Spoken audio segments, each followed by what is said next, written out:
Hey guys, Ramon with you here from OsaTennis360.com, and I really think you're gonna love this video today. A great friend of mine in Sherman Oaks asked me, Ramon, can you make a video on the correct way to create topspin? I've heard it explained a lot of ways, and I get so confused. Now personally, I love using topspin. It can be used to safely return the ball to your opponent's side of the court.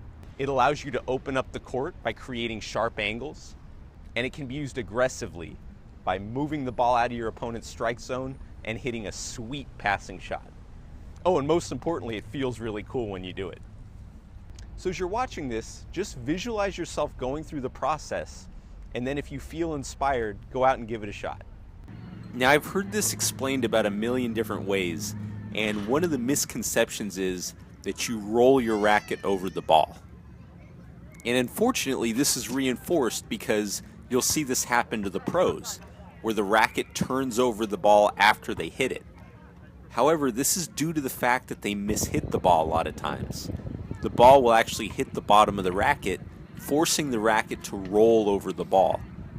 So if you want to hit a lot of balls into the net and lose points, just use this method.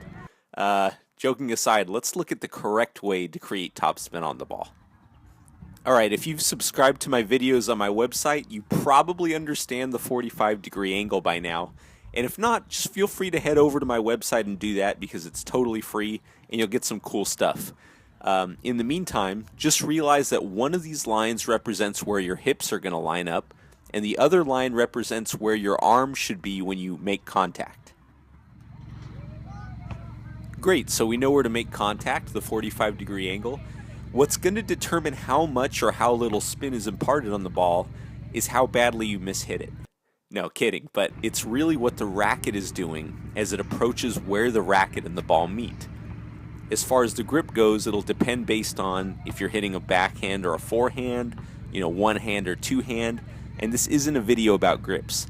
But for now, just realize that the more vertically the racket is moving at contact, the more topspin you'll produce. And the more horizontally it's moving, the flatter your shot will be. So you can get a feel for this, I want you to draw an imaginary line right on that 45-degree angle.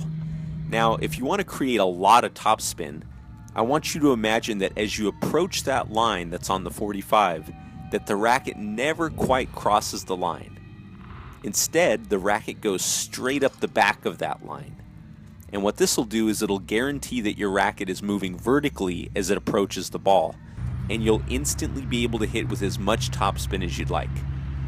Obviously, you're not always going to want to hit with this much topspin because sometimes you want to thump the ball and drill the guy standing at the net because he called your shot out, whatever it may be. But for now, just practice being very vertical with your finish, and then you can go back and play with mixing in some drive and topspin. Thanks so much for watching this video, guys. I hope it gives you a clear understanding of how to consistently create topspin. So if you enjoyed this video, please click like and leave me a comment below letting me know how it's working for you. I love hearing stories about how your hitting partner's cursing at you because your balls are moving out of their strike zone or whatever the case may be. And besides, they're naturally going to get better as you continue to get better. Thanks again. Bye for now.